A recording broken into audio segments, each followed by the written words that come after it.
हाय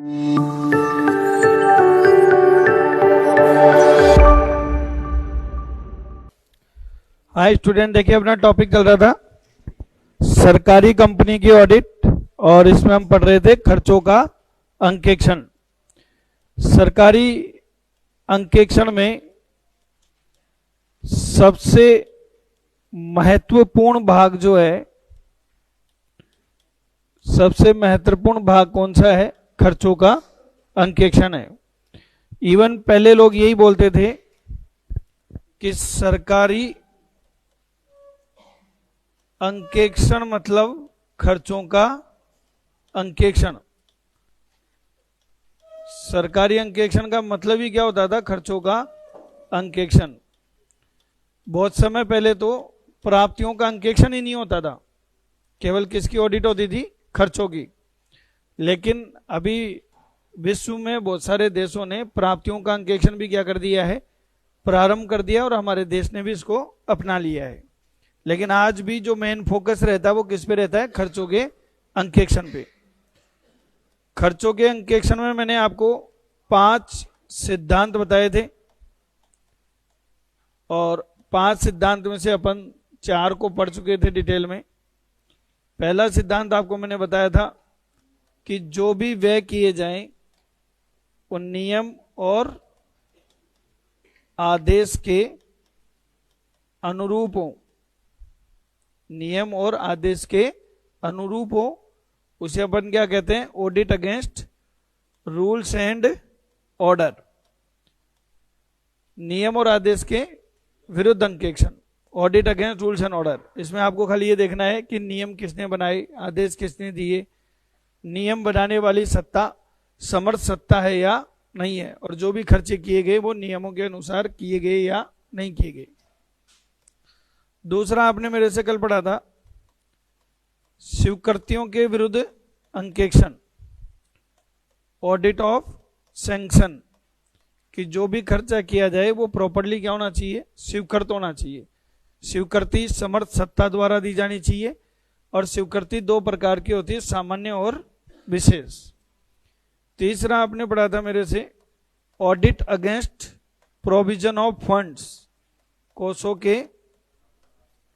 प्रावधान के विरुद्ध अंकेक्षण, audit against provision of funds, कि सरकारी विभाग में कोषों का प्रावधान किया जाता है, पहले से ही बजट बना लिए जाते हैं, और वह उन कोषों के अनुसार ही होना चाहिए, उससे कम या ज्यादा अलाउड नहीं होगा। यहां तक समझ में आ रहा है? ये 3 पे नॉर्मली एग्जाम में क्वेश्चन नहीं पूछते हैं। चौथा जो मेन आपका टॉपिक मैंने कल बताया था,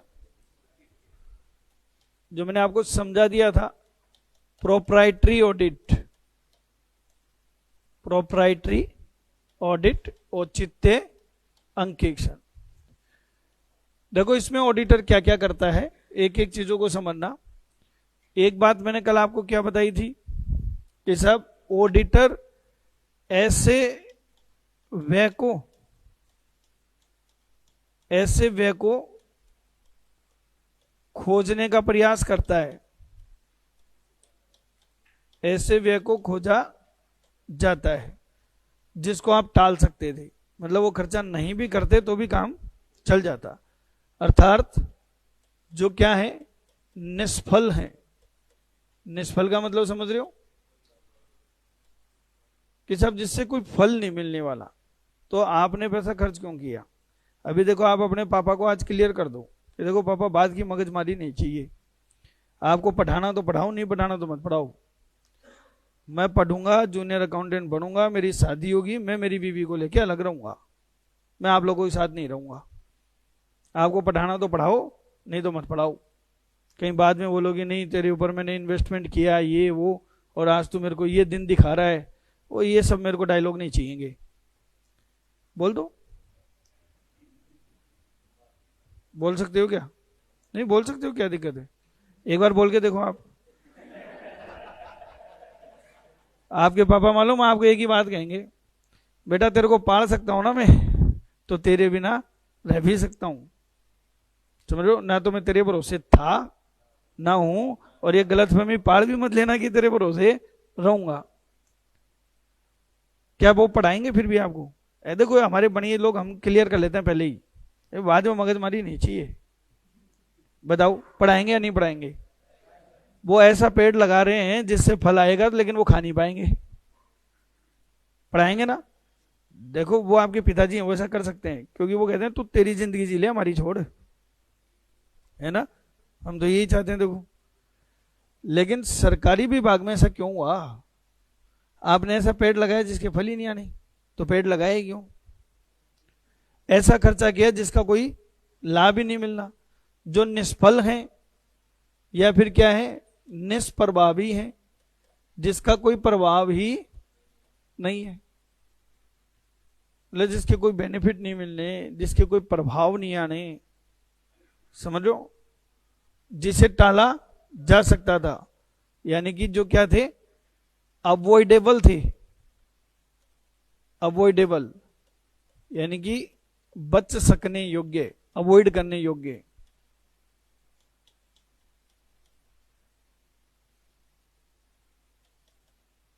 इनको खोजा जाता है। समझ में आ रहा है? सामने वाला एक लॉजिक जरूर देगा कि साहब हमने जो भी खर्चा किया नियमों के अनुसार है, प्रॉपरली स्वीकृत है, बजट के अंदर है। तुम्हारी सारी बातें सही हैं।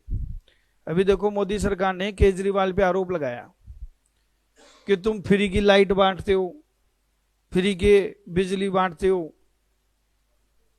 फ्री के पानी दे रहे हो, देश की हालत तो खराब है, तो ऐसा ये सब लोगों की आदत क्यों डालते हो?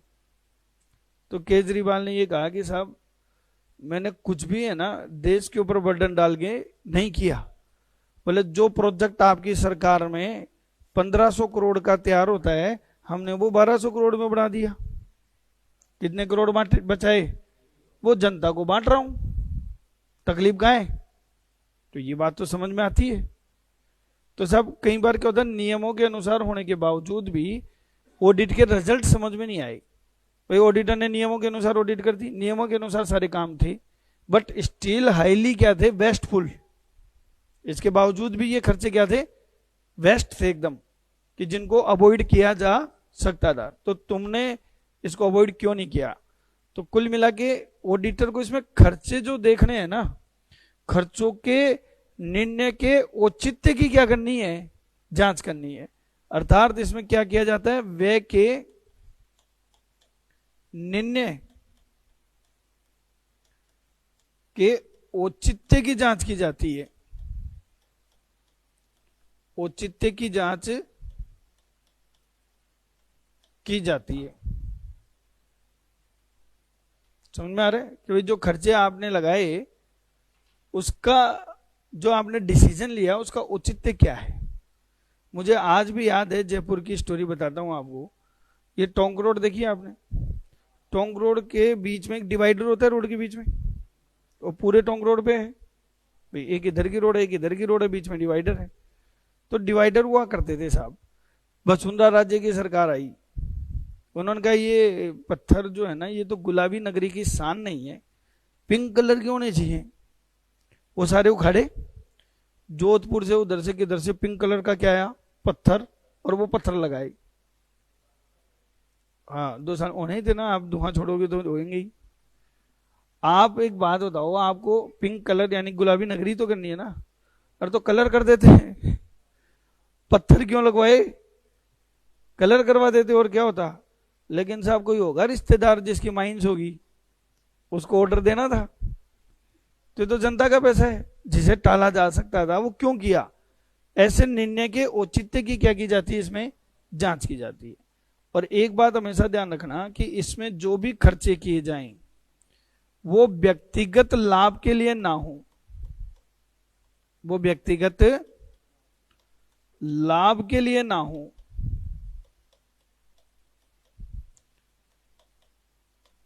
तो फिर किसके लाभ के लिए हो? जनता के लाभ के लिए हो, जनता के लाभ के लिए हो, व्यक्तिगत लाभ के लिए नहीं हो।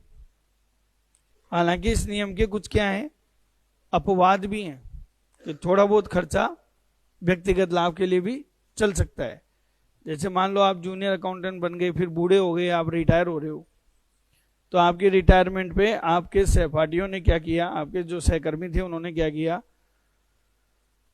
एक पार्टी रख दी। साहब कचौरी समोसे मंगा लिए, माड़ा वाला मंगा ली, ढोलक वोलक मंगा लिए, और आपका पूरे सम्मान के साथ विदाई करी। उसमें 5-7 हजार रुपये क्या कर दिए, खर्च कर दिए। और वो खर्चा किसके नाम लिख दिया, सरकार के। बताओ ये सही है या गलत है? देखो आप ऐसा नहीं कह सकते, पूरी जिंदगी दी है आपने एक संस्था को, इतना तो डिजर्व करता है आदमी। तो ऐसे छोटे मोटे खर्चे जो होते हैं, जो भले ही किसके लाभ के लिए हों, व्यक्तिगत लाभ के लिए, वो अलाउड है। तो इस नियम के कुछ क्या है, अपवाद भी हैं। और एक और बात बताता हूं, मोदी जी आए राजस्थान जयपुर में, सब जब मोदी जी आए तो आपने देखा कि 10 तो बुलेट आ गए, फिर 4 गाड़ियां आ गए, फिर मोदी जी की गाड़ी, फिर पीछे 4 गाड़ी, फिर 10 बुलेट, पूरी रोड खाली करवा दी। सुरक्षा में एक ही दिन में 5 लाख रुपए खर्च कर दिए। मतलब एक अंदाजा बता रहा हूं, 5 लाख रुपए खर्च कर दिए। क्या ये सही बात है? जनता का पैसा ऐसे उड़ाओगे? साहब आप ये भी तो देखो, आ कौन रहा है, राहुल गांधी थोड़ी आ रहा है, देश का प्रधानमंत्री आ रहा है, उसको सुरक्षा की जरूरत तो है। और अगर वो आप नहीं भी दोगे, वो कोर्ट में एप्लीकेशन देगा कि साहब मुझे सुरक्षा चाहिए, तो कोर्ट उसको अनुमति देगी। तो कोई भी ऐसा खर्चा जो कोर्ट के द्वारा अनुमति दे दी जाए, तो वो भी इस नियम का अपवाद हो गया। 2 बात समझ गए। तीसरा बात सुनो, अगर ऐसा खर्चा करना वहां की परंपरा हो, रीति रिवाज हो, है परंपरा रीति रिवाज होते हैं क्या? आप में से जयपुर के कितने बंदे हैं जो जयपुर रहते हो? अच्छा, ये बच्चे से पूछते हैं, आप जयपुर की हैं? यहाँ एक मंदिर है जो साल में केवल एक बार खुलता है, कौन सा? साहब ये शिव जी का मंदिर है, समझो। कौन सा? मोती डूंगरी वाला, जो गणेश जी के पास में मोती डूंगरी है ना, ऊपर जो है, वो मंदिर साल में केवल एक बार खुलता है। और सबसे पहला दर्शन कौन करता है ये बताओ उसके? देखो वो सरकार की प्रॉपर्टी नहीं है, वो प्राइवेट प्रॉपर्टी है, और वो भी राजघराने की। तो जयपुर की जो राजमाता है वो सबसे पहले दर्शन करती है, राजस्थान की जो राजमाता है। अब वो राजमाता तो मर गई, उनका नाम था गायत्री देवी, पर अब उनके घराने में कौन है? दिया कुमारी, जो फिलहाल शायद एमएलए भी है, सवाई माधोपुर से है ना, राजसमंद से। तो साहब अब वो जाके पूजा करते हैं, और उसके सुरक्षा के लिए बहुत सारा पैसा खर्च किया जा रहा है। तो आप कहें साहब ऐसा तो गलत है ये तो, पर ये यहाँ की क्या है, रीति रिवाज है, परंपरा है, तो ये भी अलाउड है। समझ में आ रहा है? अच्छा, आपको पोस्टिंग दे दी जाए जम्मू कश्मीर, ठीक है, जूनियर अकाउंटेंट मान लो एक बार, वैसे तो राजस्थान की है, जम्मू कश्मीर में पोस्टिंग दी जाए, एक पोस्टिंग दी जाए जयपुर में। जम्मू कश्मीर पोस्टिंग लोगे तो लाख रुपए सैलरी ज्यादा, और यहां पोस्टिंग लोगे तो लाख रुपए कम। कहां जाना चाहोगे? सर हमें तो पैसे दे दो आप, फिर चाहे पाकिस्तान भेज दो, है ना। लेकिन बहुत सारे ऐसे लोग हैं जो उस पैकेज को इग्नोर कर देंगे। तो जहां नौकरी की शर्तों के अनुसार किसी को पैसा ज्यादा दिया जाता है, जैसे फौजी लोग जो होते हैं उनकी सर्विस आपकी जितनी लंबी नहीं होती, जैसे आप तो बूढ़े होकर रिटायर होंगे, उनकी शायद 16 साल या 20 साल की सर्विस होती है, समझ लो। और फिर उसके बाद में वो रिटायर हो गए, रेलवे में रिजर्व लगा देते उनको, एक्स आर्मी वाले, भूतपूर्व सैनिक के नाम से कोटा और होता है उनका। तो वो सर्विस का क्या है, नेचर है, क्योंकि आप ऐसी सर्विस कर रहे हो जिसमें आपकी जान कभी भी जा सकती है, तो उसके लिए आपको पेमेंट भी थोड़ा सा क्या मिलेगा, ज्यादा मिलेगा। मेरे एक क्लाइंट है, एयर इंडिया के कैप्टन है, मतलब फ्लाइट उड़ाते हैं, पायलट है। तो पिछली बार की बात है उनकी, मैं इनकम टैक्स रिटर्न भर रहा था। आप क्या सैलरी मानते हो पायलट की?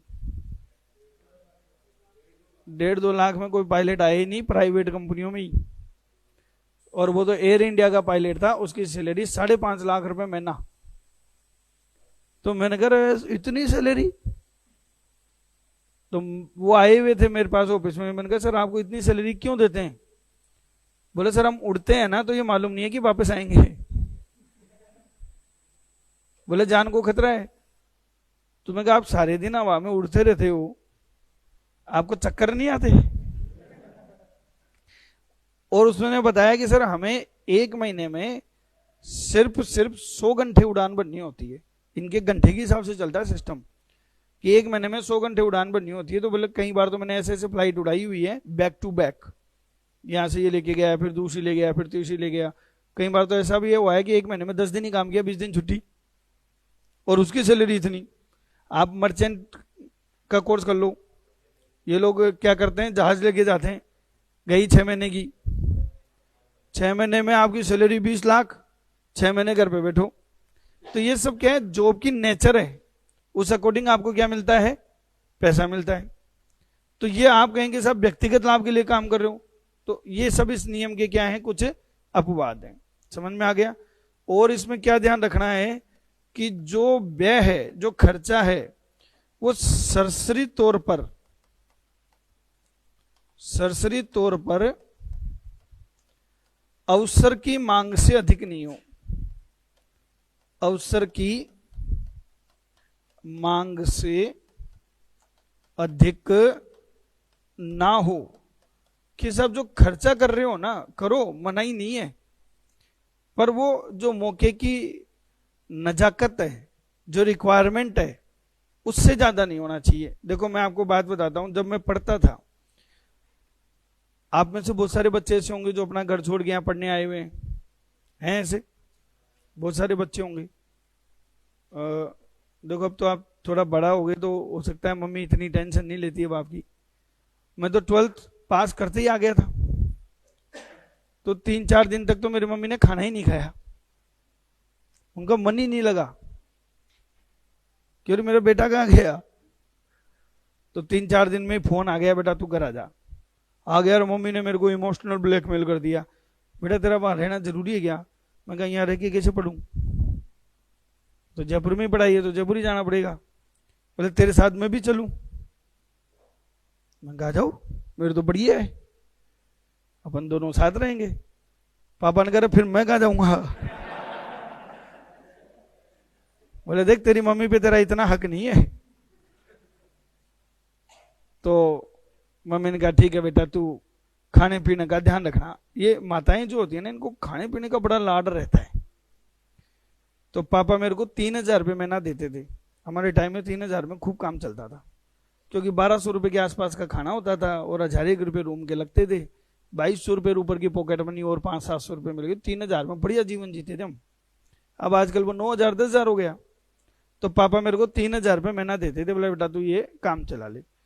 अब क्या हुआ, मेरी मम्मी मेरे को क्या बोलती है एक दिन कसम निकाल कर कि तुझे मेरी कसम है, तू डेली है ना एक मौसमी के जूस का गिलास जरूर पिएगा। तो मैंने कहा मम्मी पैसे? पैसे तो देते नहीं हो, तो मौसमी का जूस कहां से पीऊं? हमारे टाइम में 10 रुपए का गिलास आता था मौसमी का, मुझे आज भी याद, अब तो 40-40 रुपए रेट हो गई। 10 रुपए का गिलास आता था। तो मम्मी ने कहा बेटा तू ये डेली पीना, और पापा से छुप के अलग से मुझे 300 रुपए देती थी। डेली का एक गिलास हो गया, 30 दिन के 300 रुपए हो गए। मैं 2-4 दिन देखो मौसमी का गिलास पीने भी गया। फिर मुझे लगा यार देखो मौसमी की एक इज्जत है बेचारी ने कई सालों से बना रखी है, आज भी लोग मौसमी का जूस पीते हैं, पर उसकी इज्जत मैं क्यों खराब करूं, क्योंकि मेरे तो कुछ होना नहीं, ये अगरबत्ती मोमबत्ती तो बननी नहीं समझे। हम लोग जब भी निकलते हैं, मैं तो चलो फिर भी जल जाता हूँ, मनीष सर को तो मौसमी देखते ही मुंह बना लेती है, तेरे को ये असर तो होना है नहीं, समझ लो। तो हमने क्या करते थे, हम लोग मौसमी के जूस का जो गिलास आता था वो नहीं पीते थे हम। तो कितने रुपए बच गए मैंने के 300 के हम मूवी देख के आते थे, कि फिल्म विलम देखे आते, थोड़े सैर सपाटे करे आते। मम्मी रोज पूछती कि बेटा मौसमी का जूस पी रहा है ना, तो मैं झूठ भी बोल देता था हाँ पी रहा हूँ। मैंने एक दिन पूछा मम्मी से फायदा क्या, बोला बेटा उससे खून बढ़ता है। मैं कहा मूवी देख के हम खुश होते हैं, उससे खूब खून बढ़ता है हमारा, उससे ज्यादा असर तो मूवी देखने में हो रहा है, बताओ है कि नहीं है। तो अगर आपके पेरेंट्स आपको पैसा दें और वो कहें कि तू खाना ही मत खाना, और ये नहीं कहना, ऐसे थोड़ी होता है। खाना तो खाओ, जितनी रिक्वायरमेंट है वो काम तो करोगे ही, पर वो मौके की रिक्वायरमेंट से ज्यादा नहीं होना चाहिए। आपका नैतिक दायित्व क्या बनता है भाई, आपका पैसों को लेकर नैतिक दायित्व क्या बनता है कि आप झूठ नहीं बोले, जहां यूज करना है वहां यूज करें। ऐसे ही ये पैसा जनता का है, तो जनता के प्रति सरकारी अधिकारियों की एक नैतिक दायित्व बनता है, जिसको अपन क्या कहते हैं, सार्वजनिक पब्लिक फाइनेंशियल मॉरलिटी, सार्वजनिक वित्तीय नैतिकता, सार्वजनिक वित्तीय नैतिकता, पब्लिक फाइनेंशियल मॉरलिटी के उच्च स्तर को प्राप्त करना है, के उच्च स्तर को प्राप्त करना। ऑडिटर को ये सारी चीजें चेक करनी है कि सब पब्लिक फाइनेंशियल मॉरलिटी के सिद्धांतों की पालना हुई या नहीं हुई। और पब्लिक फाइनेंशियल मॉरलिटी का सिद्धांत हमको ये कहता है कि आप दूसरे के पैसों को वैसे ही खर्च करो जैसे कि वो आपका अपना हो। जब आप खुद के पैसे सोच सोच के खर्च करते हो तो दूसरे के पैसे उड़ा क्यों रहे हो? इसको कहते हैं औचित्य अंकेक्षण। मेरे हिसाब से समझ में आ गया होगा, मैंने जो भी मेन वर्ड्स थे सारे आपको लिख दिए हैं। इसके बाद में खर्चों के अंकेक्षण में नेक्स्ट और आखिरी जो अंकेक्षण है वो कौन सा है? निष्पादन अंकेक्षण, परफॉर्मेंस ऑडिट। परफॉर्मेंस ऑडिट बच्चों ये तो बहुत बार एग्जाम में पूछते रहते हैं। परफॉर्मेंस ऑडिट आपको इसमें देखना है कि संस्था की परफॉर्मेंस कैसी रही, उसके निष्पादन कैसा रहा। एक तरीके से देखा जाए तो ये वित्तीय अंकेक्षण का हिस्सा नहीं है, क्योंकि परफॉर्मेंस में फाइनेंशियल ऑडिट का क्या काम? फाइनेंशियल ऑडिटर तो क्या चेक करता है, क्या खर्चा किया, क्या प्राप्ति हुई, वो सब चेक करना। या तो आप संस्था की ऑपरेशन की बातें कर रहे हो, परफॉर्मेंस की बातें कर रहे हो। तो ये एक प्रकार का क्या है? प्रबंध अंकेक्षण का भाग है। किसका भाग है ये? प्रबंध अंकेक्षण का भाग है, यानी कि ये ऑडिट ऑफ मैनेजमेंट का पार्ट है। समझ में आ रहा है कि सब मैनेजमेंट आपने कैसे किया, आपकी परफॉर्मेंस कैसे आ रही है। बोलो क्लियर है क्या? और देखो मैनेजमेंट का तो बहुत बड़ा रोल है। अब जब मोदी जी प्राइम मिनिस्टर बने हैं तब राहुल गांधी को ये समझ में आ रहा है कि प्राइम मिनिस्टर के पास इतने पावर है, हमें तो मालूम ही नहीं था। मैनेजमेंट का ही तो खेल है सारा। तो प्रबंध अंकेक्षण का भाग है। इस अंकेक्षण में, निष्पादन अंकेक्षण में एक बात ध्यान रखना कि हमेशा हम किसको चेक करते हैं? ट्रिपल ई को। प्रबंध अंकेक्षण में किसको चेक किया जाता है? ट्रिपल ई को। परफॉर्मेंस ऑडिट में भी ट्रिपल ई को चेक किया जाता है। एक तो होता है इकोनॉमी, इकोनॉमी, एक होता है इफिशिएंसी, और एक होता है आपका इफेक्टिवनेस। इफेक्टिवनेस, प्रभावी। इकोनॉमी मतलब मितव्ययी, मितव्ययी। इफिशिएंसी और इफेक्टिवनेस। इफिशिएंसी मतलब कार्य सक्षम, और इफेक्टिवनेस मतलब प्रभावी। प्रभावी। समझ में आ रहा है? चलो ये बताओ, आपकी पढ़ाई इफेक्टिव कब मानी जाएगी? बताओ। पीछे से आवाज आई, सर जब नौकरी लग जाएगी। तो बात तो सही है, और आप ज्ञान बढ़ाने के लिए थोड़ी पढ़ाई कर रहे हैं। क्या करोगे ज्ञान का? बताओ। आप मेरे से ऑडिट सीख गए, चलो बहुत बढ़िया से सीख गए, आपके क्या काम आएगी? आप थोड़ी ऑडिट करोगे। तो ये पढ़ाई कोई काम की नहीं है, और ऐसे ज्ञान बढ़ाने से भी कोई मतलब नहीं है। इफेक्टिव तब माना जाएगा जब आपकी नौकरी लग जाएगी। नौकरी लगना क्या आपका टारगेट है? क्या आपकी इच्छा यही है? तो जो डिजायर टारगेट है, जो इच्छित उद्देश्य है, वो अगर आपको प्राप्त हो जाए तो ये माना जाएगा कि आपका कार्य बिल्कुल क्या है? इफेक्टिव है। आपका कार्य क्या है? इफेक्टिव है। तो बताओ, इफेक्टिवनेस का मतलब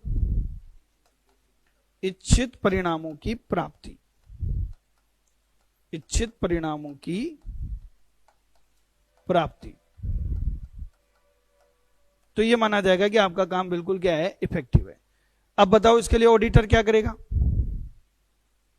आप सोचो। उसको कैसे मालूम चलेगा कि जो डिजायर्ड टारगेट थे वो आपने अचीव कर लिए।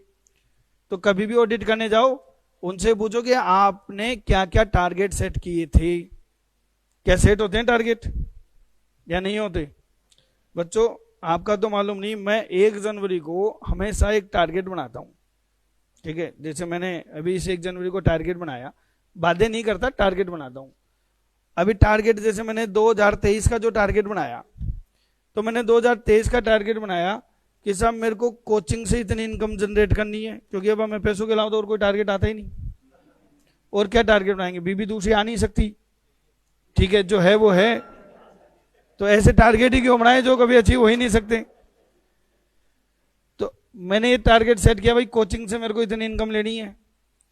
मुझे अदर सोर्सेज यानी कि रिश्वत वगैरह ये वो इधर उधर के जो मैं फालतू काम करता रहता हूं, कि रिश्वत में बीच में मार लिया पैसा, कोई को लोन करा दिया, कोई बीच में 2 लोगों को मिलाया, कमीशन खा गया, ठीक है। क्या पैसा काम करते हो?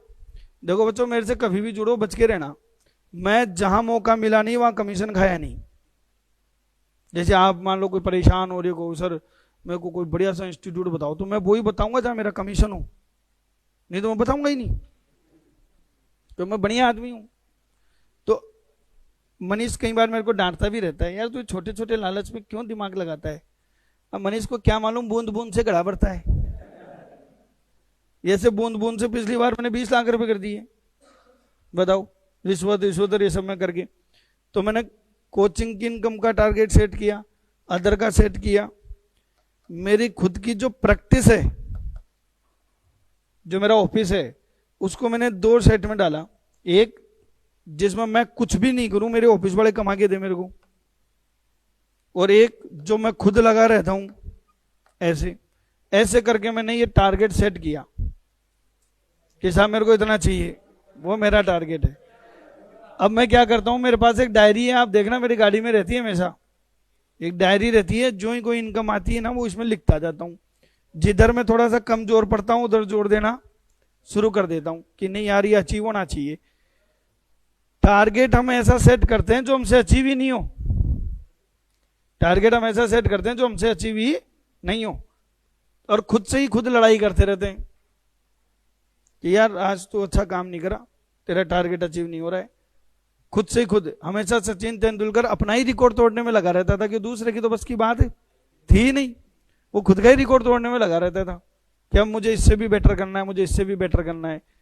अगर आप इच्छित परिणामों की प्राप्ति करने की बात कर रहे हो, तो ऑडिटर को टारगेट जो उन्होंने सेट किए थे और जो एक्चुअल रिजल्ट आए उनके बीच में क्या करनी होगी, तुलना।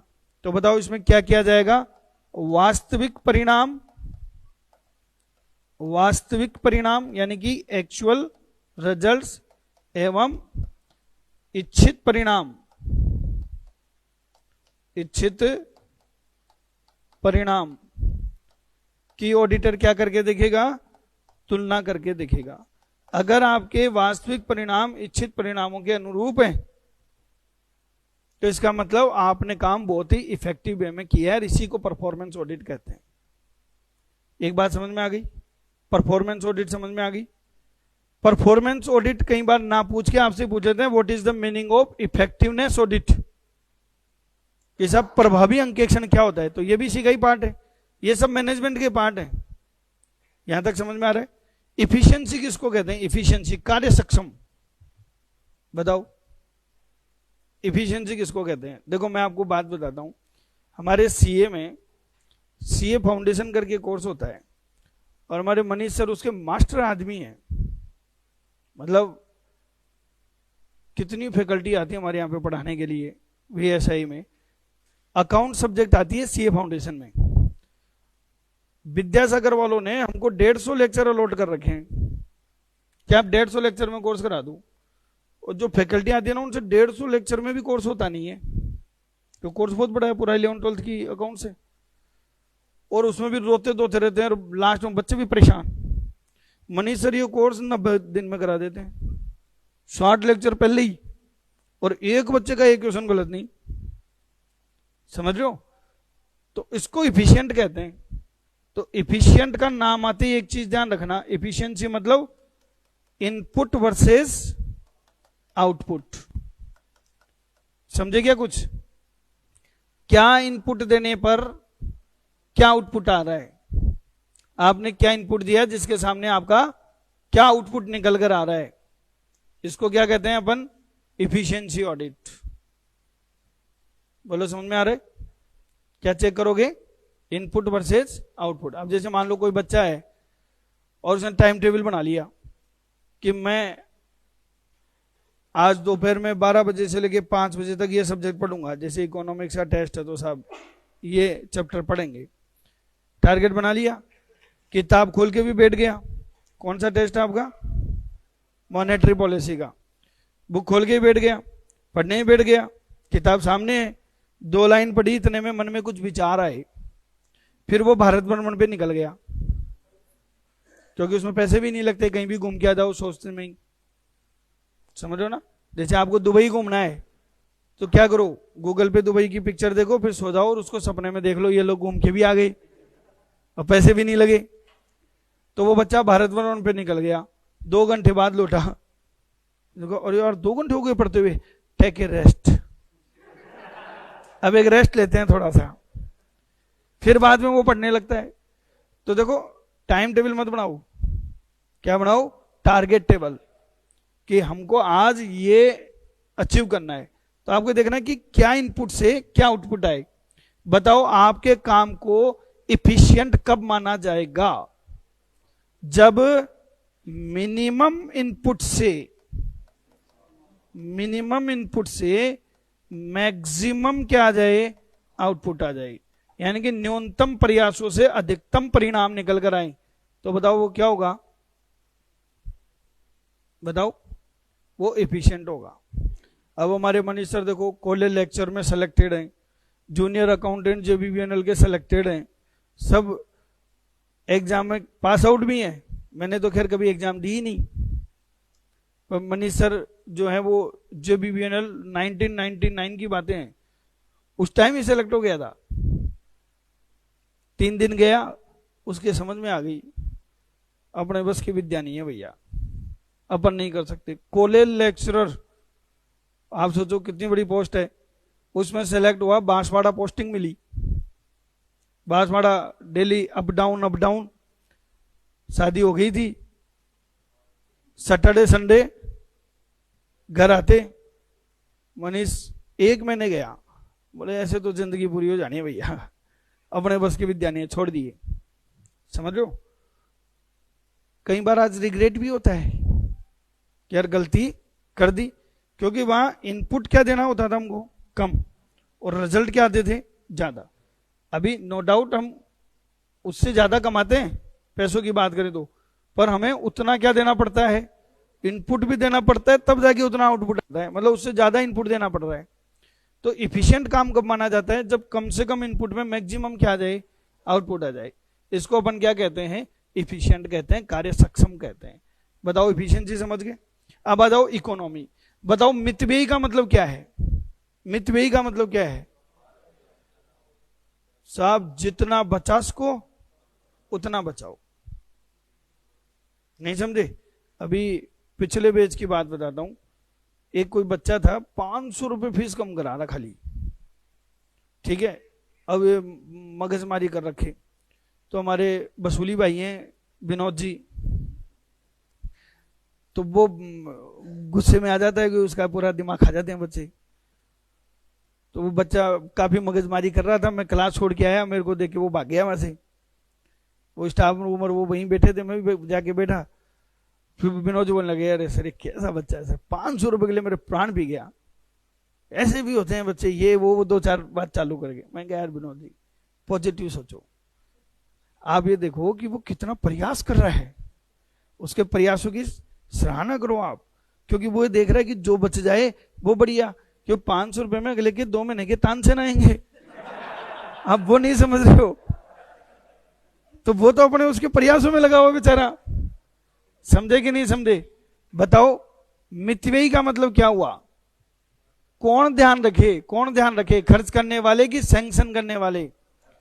तो इसमें ध्यान रखना, दोनों खर्च करने वाले अथॉरिटी, खर्च करने वाले प्लस स्वीकृत करने वाले, स्वीकृत करने वाले,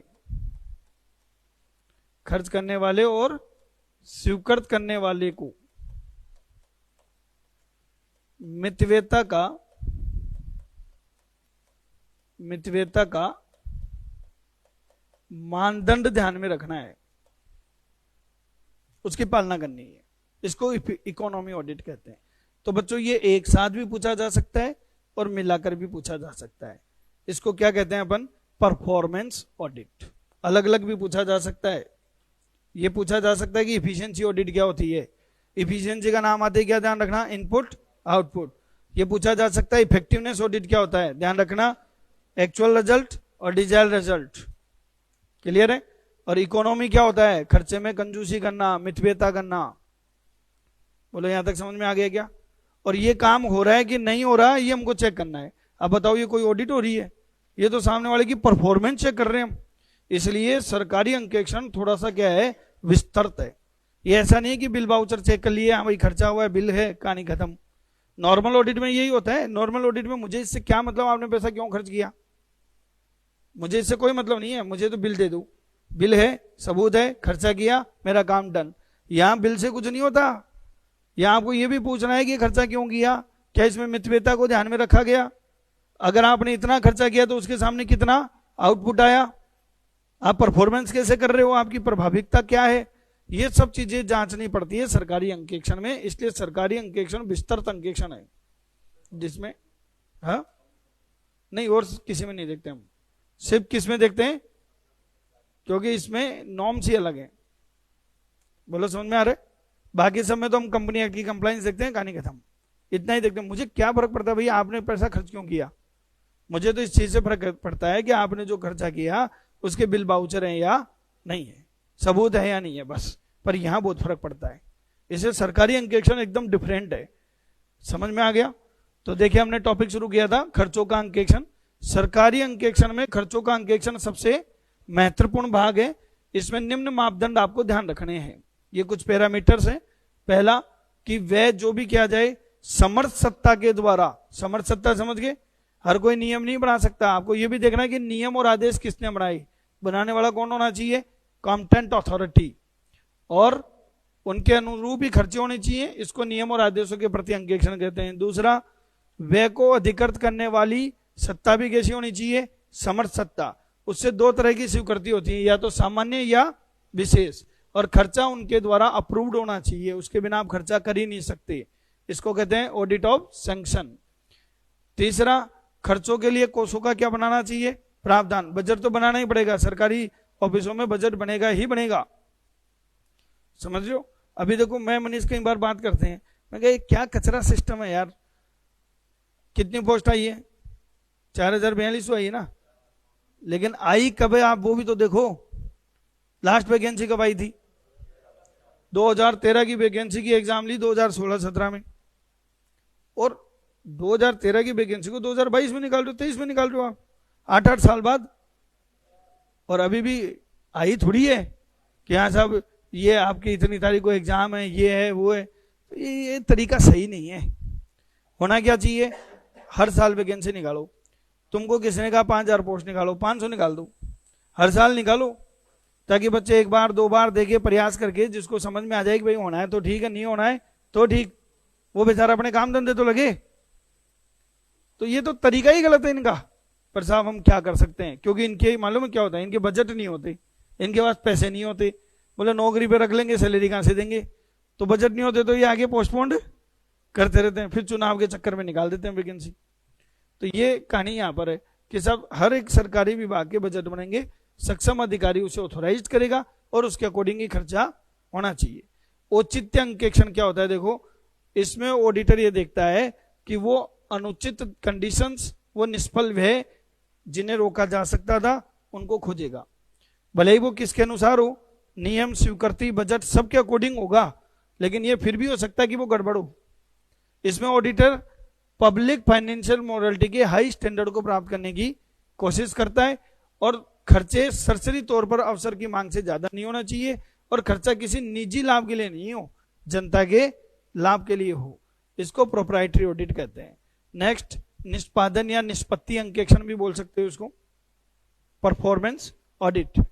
इसमें क्या करते हैं, गवर्नमेंट के जितने भी कार्यक्रम हैं, जितनी भी योजनाएं हैं, अब देखो सरकार की योजनाएं बहुत आती हैं, बहुत तरह के प्रोग्राम आते हैं, और वो प्रोग्राम होते भी बहुत फायदे की चीज है, लेकिन लोगों को उसका फायदा मिल नहीं पाता क्योंकि वो प्रॉपर वे में परफॉर्म नहीं होती। तो इसके लिए हमको ट्रिपल ई का कॉन्सेप्ट देखना पड़ता है, इकोनॉमी, इफिशियंसी और इफेक्टिवनेस। समझ में आ गया? क्लियर है यहां तक का? अब आ जाओ नेक्स्ट टॉपिक, प्राप्तियों का अंकेक्षण। ये केवल आप रीड करके छोड़ देना, प्राप्तियों के अंकेक्षण पे कोई क्वेश्चन आपके एग्जाम में नहीं आएगा, क्योंकि ये बहुत प्राचीन नहीं है, और इवन आज भी पूरे वर्ल्ड में सभी देशों ने इसको नहीं अपनाया है। आज भी लोग क्या मान के चलते हैं, सरकारी अंकेक्षण बोले तो खर्चों का अंकेक्षण।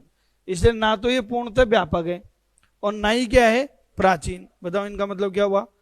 पूर्णतः व्यापक नहीं है मतलब पूरे विश्व में सभी देशों में लागू नहीं है, और प्राचीन मतलब ये तो नया कॉन्सेप्ट है, अभी स्टार्ट हुई है प्राप्तियों का अंकेक्षण। किंतु कई देशों ने इसको अपना लिया है, तो हमने भी अपना लिया। समझ में आ रहा है? अब इसमें किन किन को जांचेंगे? सबसे पहला पॉइंट, किन किन को जांचेंगे? सबसे पहले देखो क्या होता है, आपको ये इसमें ये दिमाग लगाना नहीं है कि जो प्राप्ति आ गई उसको जांचना है, और जो आ गई उसको क्या जांचना। प्रॉब्लम क्या है कि जो आनी थी वो क्यों नहीं आई, नहीं समझे? आपने इसको 100 रुपये उधार दे दिए, ये आपको वापस नहीं दे रही, क्या करेंगे? मर्डर? ये कि सर मैं इसके बाल नोच लूंगी, ऐसे कैसे नहीं देगी 100 रुपये, मेरे से उधार लिए हैं इसने। देखो आप अपने 100 रुपये के लिए मर मिटने को तैयार हो, और सरकारी विभागों में सरकार को कई पैसे लेने हैं। अभी देखो मैं बताऊं क्या हुआ, सरकार में पहले वैट चला करता था, वैट, वैल्यू एडेड टैक्स, और उसके बाद क्या गया, जीएसटी। तो वैट को जीएसटी ने खत्म कर दिया। जीएसटी आया 1 जुलाई 2017 से। उससे पहले लोगों का वैट हुआ करता था कि साहब जो भी माल बेचेंगे वैट लगेगा, लोग चोरी चकारी सारे काम चलते थे। तो कईयों की डिमांडें आई हुई पड़ी, किसी को 1 करोड़ रुपए लेने सरकार को, किसी को 50 लाख रुपए लेने, और पब्लिक को असर ही नहीं, यहाँ लेने हैं तो लेते रहो, मैं दूंगा तब लोगे ना। अब वो सरकारी अधिकारी उनको लेटर भेज देते हैं, अकाउंट अटैच कर देते हैं, वो क्या करते हैं, अकाउंट ही दूसरा खुलवा लेते हैं। तो ऐसे ही चलता रहता है। तो गहलोत साहब ने कहा यार ये कचरा साफ करो एक बार, तो एक स्कीम निकाल दी, कौन सी, अमेंस्टी स्कीम। और इस बजट में मालूम क्या है, इस बजट में तो इतनी शानदार स्कीम निकाल दी कि 1 लाख रुपए तक अगर किसी की डिमांड बाकी है तो 0, खत्म, और उससे ऊपर की बाकी है तो लेट फीस माफ, इंटरेस्ट माफ, पेनल्टी माफ, जो मूल टैक्स है उसका भी 10% तो दे दो महाराज,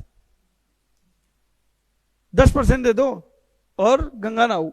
तो जो ईमानदार सीसी था जिसने पूरा 100% क्या दिया, टैक्स दिया, उसके मन में ये बात आ रही है यार क्यों दिया, चोरी करते मजे से, लास्ट में 10% देके फ्री। बताओ ऐसा है कि नहीं है? पर ऐसा क्यों है? ऐसा नहीं होना चाहिए ना। और उसके बावजूद भी देखो किसी को नहीं पड़ी वहां पे कि 10% भी वसूल लें।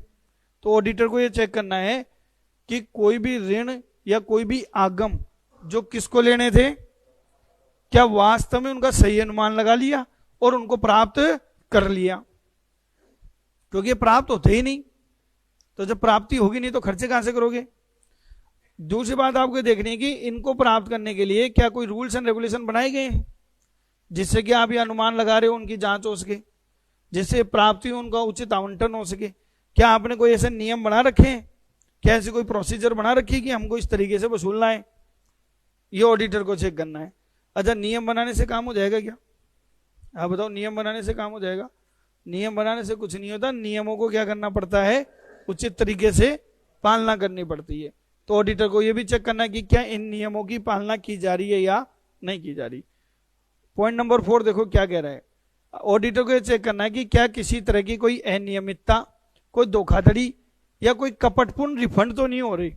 क्या लोग सरकार से भी घोटाला कर देते हैं या नहीं करते? अभी गुड़गांव ब्रांच की स्टोरी सुनाता हूं मैं आपको। गुड़गांव में जीएसटी में क्या हुआ साहब, एक पार्टी को जीएसटी डिपार्टमेंट से 20 करोड़ का रिफंड लेना। कितने रुपए लेने गवर्नमेंट से? 20 करोड़ रुपए। और वो था फर्जी, मतलब सरकार को देने नहीं थे, कागजों में हेराफेरी करी और 20 करोड़ रुपए लेने थे। उसमें 2 चार्टेड अकाउंटेंट इन्वॉल्व। ये हो गई लगभग 8-9 महीने पहले की, अखबारों में भी खूब आई थी। 8-9 पहले की बात है। उसमें 2 चार्टेड अकाउंटेंट इन्वॉल्व।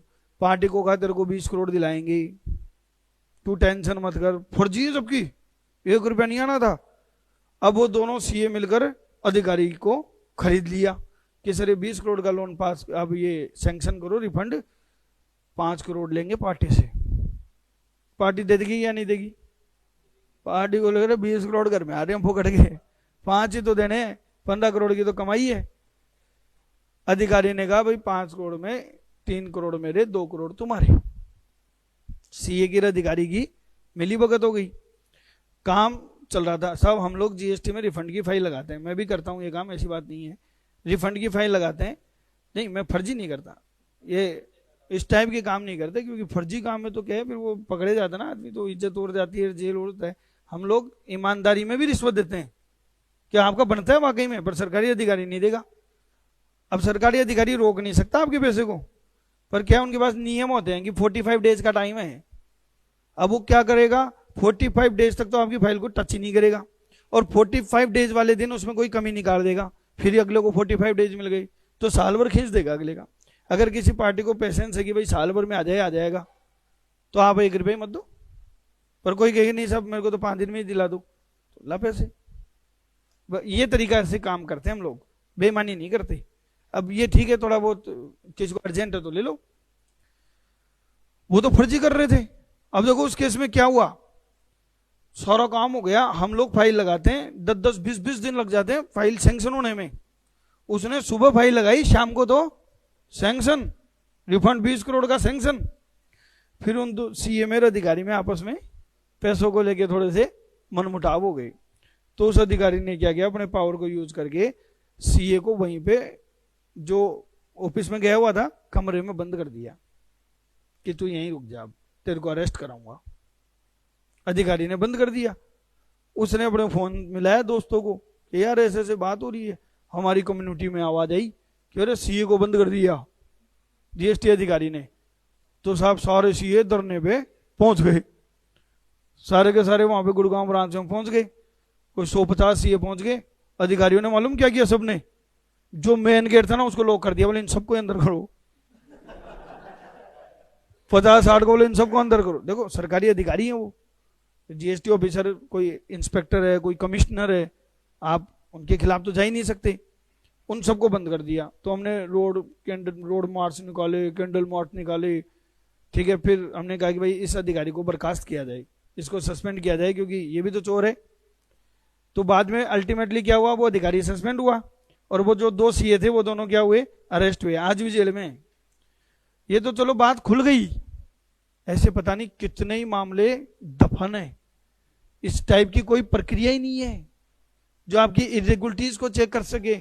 लोग डबल बार पैसा रिफंड कर देते हैं एक ही चीज का, तो सरकार को तो नुकसान है ना, ऑडिटर को ये चेक करना है। और नेक्स्ट, प्रणाली और प्रविधियों को पुनरावलोकन करना, जो भी आपने सिस्टम, जो भी प्रोसीजर बनाए उनको दोबारा से चेक करना कि आंतरिक जांच प्रणाली पर्याप्त और उचित है या नहीं है। आप कहें सर ये आंतरिक जांच क्या होती है, जानते हो आंतरिक जांच? आप क्या बनने जा रहे हो? तो इसका मतलब आपके ऊपर एक कौन होगा, सीनियर अकाउंटेंट। आपके द्वारा किए गए काम को तुरंत कौन चेक करेगा, सीनियर। यानी कि संस्था के एक कर्मचारी के काम को उसी संस्था के दूसरे कर्मचारी द्वारा नैतिक तौर पर जांचा जाए, उसको क्या कहते हैं, आंतरिक जांच कहते हैं। आंतरिक जांच कोई ऑडिट नहीं है, आंतरिक जांच एक क्या है, सिस्टम है जो किसी ऑर्गेनाइजेशन में होता है, तो हमको ये चेक करना है। समझ में आ गया? ये केवल पढ़ के छोड़ देना, प्राप्तियों का अंकेक्षण। अब आ जाओ बच्चों next topic, audit of commercial accounts of public sector. अगर आपको ध्यान हो तो ये मैंने शुरू में ही आपको एक डायग्राम बना दिया था कि सरकारी तंत्र के कितने भाग, 3 विभाग, निगम और कंपनी। कंपनी कौन सी, सरकारी कंपनी की परिभाषा क्लियर है। निगम क्या होता है? जो संसद के या राज्य के विशेष कानून के तहत निर्मित हो। तो ऑडिट भी कैसी होगी? उन पर लागू कानून के ऊपर निर्भर है। किन के ऊपर लागू? जो संसद के कानून के तहत बने हैं।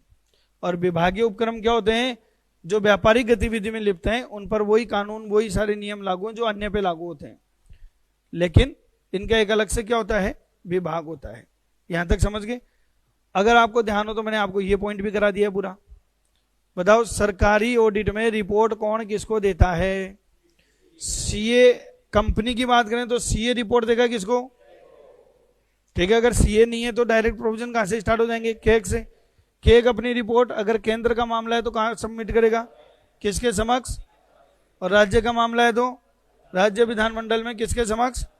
और केंद्र शासित प्रदेश का मामला है तो केंद्र शासित प्रदेश मंडल में किसके समक्ष? प्रशासक के समक्ष। बोलो, समझ में आ गया? रिपोर्ट के प्रावधान भी क्लियर है। अब हम नेक्स्ट टॉपिक शुरू करने जा रहे हैं, सरकारी कंपनी की ऑडिट। ये मोस्टली तो आप पढ़ चुके हैं, रिवीजन स्टार्ट करा रहा हूं, आप मुझे बताते जाएंगे। सरकारी कंपनी के अंकेक्षण के प्रावधान। सरकारी कंपनी के अंकेक्षण के प्रावधान। Provision of audit of government company. सबसे पहला पॉइंट बताओ, सरकारी कंपनी की परिभाषा। सरकारी कंपनी की परिभाषा। धारा 2 की उपधारा 45। पढ़ाऊं या याद है सबको? सबको याद है क्योंकि अपन कई बार पढ़ चुके हैं, एक बार नहीं कई बार। बीओ में पढ़ चुके, ऑडिट में पढ़ चुके। तो अब खाली पूछ लूं? पूछूं? एक एग्जांपल से आंसर देना। परिभाषा तो सबको याद है आपको। एक कंपनी है एबीसी लिमिटेड। तो पहले ये बताओ, क्या सरकारी कंपनी को हम नाम से पहचान सकते हैं? नहीं पहचान सकते। जिनको आप जानते हो उनकी बात अलग है, नाम से सरकारी कंपनी की कोई पहचान नहीं होती, क्योंकि नाम के आगे क्या लिखा हुआ मिलेगा? लिमिटेड। और लिमिटेड तो सार्वजनिक कंपनी के होता है। सार्वजनिक और सरकारी एक नहीं है, अलग अलग है। रिलायंस के आगे क्या लिखा हुआ है? लिमिटेड। और बीएसएनएल में भी क्या लिखा हुआ है? एल मतलब लिमिटेड। तो रिलायंस और बीएसएनएल एक ही हो गए क्या? रिलायंस सार्वजनिक है और बीएसएनएल सरकारी है, जबकि नाम के अंत में दोनों के क्या लिखा हुआ है? लिमिटेड। सरकारी कंपनी को नाम से नहीं पहचान सकते। एक बात क्लियर है? कोई ऐसा बच्चा है जिसके ये अभी तक कंफ्यूजन है कि सर ये सरकारी सार्वजनिक को? क्योंकि ये मेरे व्यक्तिगत अनुभव रहे हैं कि जो कॉमर्स वाले बच्चे हैं ना, वो भी सरकारी और सार्वजनिक को क्या मानते थे? एक ही मानते थे। गवर्नमेंट कंपनी हाँ लिस्टेड होती है, क्यों नहीं होती? अरे क्या बात कर रहे हो? एलआईसी के शेयर बिके थे अभी, आप पावर ग्रिड के शेयर बिक रहे हैं, गवर्नमेंट कंपनी लिस्टेड क्यों नहीं होगी? हाँ, ये बच्चे के मन में जो क्वेश्चन आया उसका मैं समझ गया आप क्या जानना चाह रहे हो कि सर गवर्नमेंट कंपनी अगर पब्लिक से पैसा ले रहा है तो गवर्नमेंट कैसे होगी? तो गवर्नमेंट कंपनी होती कैसे पहले ये बताओ? 51, तो बाकी कितने बच गए? 49 तो पब्लिक से ले सकती है ना? 49 तो पब्लिक से ले सकती है या नहीं ले सकती? तो सरकारी कंपनी की परिभाषा में क्लियर कट लिखा हुआ है कि सरकारी कंपनी वो होती है जिसकी पेडअप कैपिटल का कम से कम 51% सरकार के पास हो। तो बच्चों इसकी पहचान कभी भी नाम से नहीं होगी, किससे होगी? पूंजी से, कि पूंजी किसने लगा रखी है। कुल मिला के बात है कि पैसा किसने लगा रखा है। बताओ रोल उसका चलता है कि नहीं चलता? चलता है। देखो बच्चों, जब आप जूनियर अकाउंटेंट बन जाओ, क्योंकि मेरे बहुत सारे स्टूडेंट हैं जो जूनियर अकाउंटेंट बने, बाद में शादी का इनविटेशन दिया, उनके ससुर जी ने उनको साहब गाड़ी भी दी गिफ्ट में, और गाड़ी के साथ फोटो खींच खींच के डीपी लगा रखी उन्होंने। ठीक है ना? कहीं आते हैं, वो कोई एक 2 साल का लड़का था, एक आया हमारे पास स्टूडेंट, बोलो सर गुरुजी आपके स्टूडेंट की शादी, उसको गाड़ी में इनोवा मिली है। कौन सी गाड़ी मिली? इनोवा, ससुर जी ने दी है। मैं कहा देख बेटा क्या है, वो अभी अनुभवी नहीं हुआ है, जूनियर अकाउंटेंट तो बन गया, ये जो ससुराल वालों से पैसे ले रहे हो ना, ये बहुत भारी पड़ेंगे, ये आपको पहले बता देता हूं। क्यों? क्योंकि हमेशा वार्निंग मिलेगी। मैं अपने घर जा रही हूं, तो मेरे जैसा तो गए जा, बोले मैं जो भी लाई थी वापस दूं, मैं कहा नहीं यहीं रुक जा। तो बहुत भारी पड़ेगा ये मामला, समझ लो। जिसने पैसे लगा दिए ना, उसकी आवाज में क्या जाता है, दम आ जाता है, तो वो तो उसी का ही हो जाता है। आप ये मान लो सरकारी कंपनी क्या है, जिसकी पूंजी का कम से कम कितना, अब आप बताओ, आधे से ज्यादा तो हो ही गया। 51% पैसा किसने लगा रखा है, सरकार ने। तो कंपनी कैसी हो गई, सरकारी। भले ही बाकी के 49% किसने लगा रखे होंगे, पब्लिक ने। आप खुद सोचो, कंपनी में डिसीजन कैसे होंगे, बोर्ड से। एक तरफ वोट पड़े 51% और एक तरफ वोट पड़े, और ये मैं आपको पहले ही पढ़ा चुका हूं बीओ में भी, कि एक शेयर का एक वोट, एक व्यक्ति का एक वोट नहीं है, वो तो सहकारी समिति होती है जिसमें सब बराबर है, नाम ही कोऑपरेटिव है। समझ में आ गया ना यहां तक? तो इस एग्जाम्पल को सुनो, ये एबीसी लिमिटेड है, इसकी 26% पूंजी केंद्र सरकार ने लगा रखी है और 25% पूंजी किसने लगा रखी है, राजस्थान गवर्नमेंट ने। हो गया 51%। बताओ ये कंपनी कैसी है? और अगर ये कुछ भी नहीं दिया होता, कोई डायरेक्ट आपसे पूछे बताओ एबीसी लिमिटेड कैसी कंपनी है, तो आप क्या कहेंगे, पब्लिक कंपनी है, सार्वजनिक कंपनी है। समझ में आ गया? तो क्या सारी सरकारी कंपनी सार्वजनिक होती हैं? क्या सभी सरकारी कंपनियां सार्वजनिक होती हैं? बिल्कुल होती हैं, क्योंकि कंपनियां तो 3 ही प्रकार की हैं, या तो निजी, या सार्वजनिक, या असीमित दायित्व वाली कंपनी। समझ में आ रहा है? क्या सरकारी कंपनी निजी हो सकती है? क्या सरकारी कंपनी निजी हो सकती है? हो ही नहीं सकती, क्योंकि निजी मतलब बाहर के लोगों ने पैसे नहीं लगाए और सरकार आपकी थोड़ी है। बोलो समझ में आ गया? अब एक और क्वेश्चन सुनो। एक कंपनी और है पीक्यूआर लिमिटेड। इस पीक्यूआर लिमिटेड के 50.5% शेयर किसने ले रखे हैं, एबीसी लिमिटेड ने। 50.5% शेयर किसने ले रखे हैं, बोलो। तो अगर कोई कंपनी किसी दूसरी कंपनी के आधे से ज्यादा अंश खरीद लेती है, तो जो खरीदती है वो क्या कहलाती है, सूत्रधारी या नियंत्रक कंपनी। सूत्रधारी या नियंत्रक इंग्लिश में क्या बोलते हैं, होल्डिंग। और जिसके खरीद लेती है वो क्या कहलाती है, सहायक कंपनी। यहां तक क्लियर है? अच्छा बताओ ये किसकी सहायक है, सरकारी की। तो सरकारी कंपनी की सहायक कंपनी को भी सरकारी कंपनी माना जाएगा।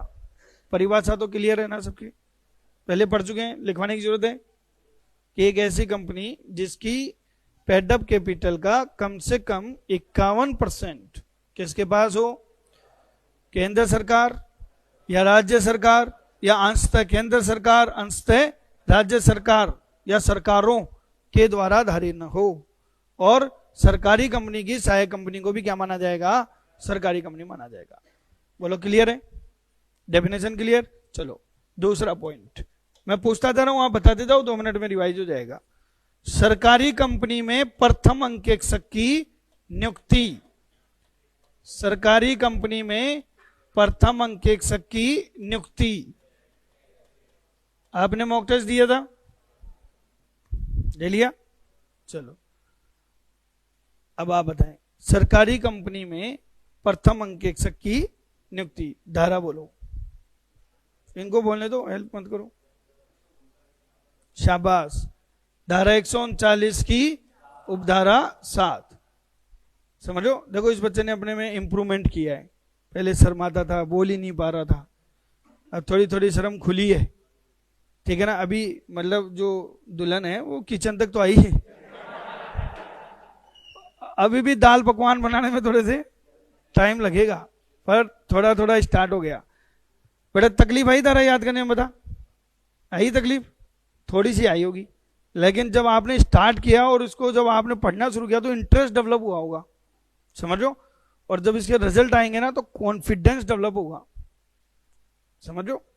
इसलिए हम आपके क्या लेते रहते हैं, बीच बीच में टेस्ट लेते रहते हैं। और ये पढ़ने का तरीका यही होता है, ऐसे नहीं कि 4 चीज पढ़ ली 4 छोड़ दी, ऐसे नहीं होता। प्रथम अंकेक्षक की नियुक्ति धारा कौन सी? अब एक मैं पूछूंगा, आप बताएंगे जनाब। कोई हेल्प मत करना है इसकी। प्रथम अंकेक्षक की नियुक्ति सरकारी कंपनी में कौन करता है? शाबाश, केक करता है। कौन करता है? केक। ये बच्चे बताएगी कितने दिनों में? समामेलन की तिथि से 60 दिन, 60। और नहीं कर पाए तो कौन करेगा? Board of director. कहां पर? बोर्ड मीटिंग में। क्या पास करके? कितने दिन में? अगले 30 दिन। वो भी नहीं कर पाए तो कहां पर? ईजीएम में। क्या पास करके? साधारण प्रस्ताव। कितने दिन में? अगले 60 दिन में। इस अंकेक्षक के पद की अवधि अगली एजीएम के निष्कर्ष तक। क्या नियुक्ति की सूचना के प्रावधान लागू होंगे? प्रथम अंकेक्षक पर लागू ही। कंप्लीट मानू? एक धारा कंप्लीट। नेक्स्ट, आगामी अंकेक्षक की नियुक्ति। आगामी अंकेक्षक की नियुक्ति। धारा बोलो। 139 की उपधारा 5। समझ में आ रहा है? आप बताएं, आगामी अंकेक्षक की नियुक्ति कौन करेगा? क्या करेगा? आप अपने दिमाग में घोट लो। सरकारी कंपनी का नाम आए, केक का नाम याद रखना है। ये बच्चा बताएगा ये ऑडिट करेगा कौन? आगामी अंकेक्षक कौन होगा? सरकारी कंपनी का आगामी अंकेक्षक कौन होगा? सीए या केग? सीए। वेरी गुड, बिल्कुल सही जवाब। कंपनी की ऑडिट करने के लिए योग्य व्यक्ति कौन है? Only chartered accountant. केग तो उसको नियुक्त करता है। यहां पे भी बच्चे कंफ्यूज हो जाते हैं। क्वेश्चन को ध्यान से पढ़ना कि अंकेक्षक कौन हो सकता है। अंकेक्षक कौन हो सकता है? तो आंसर क्या दोगे? सीए। समझ लो। और अंकेक्षक कौन नियुक्त करता है? तो आंसर क्या आएगा? केक। कितने दिन में? कहां से? 180 दिन, वित्त वर्ष के प्रारंभ से। पद की अवधि बोलो। अगली एजीएम के निष्कर्ष तक। यहां 5वीं मत 6ठी मत बोल देना कि 1st to 6th, ऐसे मत बोल देना, क्योंकि सरकारी कंपनी में तो क्या है? अगली एजीएम तक। समझ में आ रहा है? इतनी सी बातें थी। चलो नेक्स्ट टॉपिक, पारिश्रमिक। सरकारी कंपनी के अंकेक्षक का पारिश्रमिक कौन तय करेगा? धारा 142। कौन करेंगे? सदस्य। समझ में आ रहा है? तो ये बातें अपन ऑलरेडी पढ़ चुके हैं। एक बार नोट से पढ़ के सुना देता हूं। देखो, सरकारी कंपनी का अर्थ लिखा हुआ है, पढ़ लोगे। प्रथम अंकेक्षक की नियुक्ति मैंने इतना सा लिख के छोड़ दिया है क्योंकि आप ऑलरेडी पढ़ चुके हैं। धारा 139 की उपधारा 7। आगामी अंकेक्षक की नियुक्ति 139 की उपधारा 5। पारिश्रमिक धारा 142। अच्छा, सरकारी कंपनी का अंकेक्षक अपनी रिपोर्ट किसे प्रस्तुत करता है? किसको प्रस्तुत करता है? केक को। अब नेक्स्ट और आखिरी टॉपिक मान लो इस चैप्टर का, जिसको अपन क्या पढ़ेंगे? सरकारी कंपनी के संबंध में केग की भूमिका। अगर आपको ध्यान हो तो मैंने आपको धारा 143 पढ़ानी शुरू करी थी, जिसमें अंकेक्षक के क्या थे? कर्तव्य थे। और आपको बताया था कि धारा 143 की उपधारा 1 से लेकर कहां तक पढ़ेंगे। और उसमें से मैंने धारा 143 की उपधारा 5, 6 और 7 को छोड़ दिया था और ये कहा था कि हम सरकारी कंपनी की ऑडिट में पढ़ेंगे। तो ये आखिरी टॉपिक है जो अपने को इस चैप्टर का पढ़ना, और ये चैप्टर भी क्या है? कंप्लीट है। और ये अंकेक्षक के कर्तव्य और केक की भूमिका है। धारा 143 की उपधारा 5, 6 के भी 2 क्लोज हैं, 6A और 6B और 7। और ये चैप्टर क्या है? कंप्लीट है। तो कल इसके क्वेश्चन करके लाना। 10 मिनट का चैप्टर बचे। क्वेश्चन नहीं दी क्या? सीट? अच्छा, सीट भी नहीं मिली। चलो कल इसके क्वेश्चन देते हैं आपको, और ये चैप्टर कंप्लीट है। नेक्स्ट चैप्टर कौन सा शुरू करेंगे अपन कल, वो सुन लो। नेक्स्ट चैप्टर अपन पढ़ेंगे ऑडिट रिपोर्ट। देखो, ऑडिट में ये सब छोटे छोटे चैप्टर हैं। जैसे आपने कंपनी ऑडिट पढ़ा था ना, जितना बड़ा चैप्टर था वैसे एक और बड़ा चैप्टर है, ऑडिट प्रोसीजर्स। ठीक है, वर्किंग पेपर, ऑडिट प्रोसीजर, एक बड़ा चैप्टर हो रहा है, बाकी सब छोटे छोटे हैं। ऑडिट रिपोर्ट, अंकेक्षण रिपोर्ट, इसमें हम पढ़ेंगे स्टैंडर्ड ऑन ऑडिटिंग 700 से 799 की सीरीज। यहां कंपनी एक्ट वैक्ट कुछ भी नहीं है, कोई धारा वारा कुछ नहीं है, ऑडिट रिपोर्ट में कोई धारा नहीं, कोई एक्ट नहीं, लेकिन नई चीज आ गई कौन सी, अंकेक्षण मानक 700 से लेकर कहां तक। लेकिन आपके कोर्स में जो दिया हुआ है ना, वो दिया हुआ है ऑडिट रिपोर्ट एंड सर्टिफिकेट। और बच्चों ये भी कम इंपॉर्टेंट टॉपिक है, कितने क्वेश्चन आएंगे, 2 बस। तो ये भी कम इंपॉर्टेंट टॉपिक है, एग्जाम में ज्यादा से ज्यादा कितने क्वेश्चन आएंगे, 2 क्वेश्चन आएंगे। तो 4-5 लेक्चर का ये भी टॉपिक है, और ये अपन कल स्टार्ट करेंगे। अब अपन नेक्स्ट सब्जेक्ट स्टार्ट कर रहे हैं।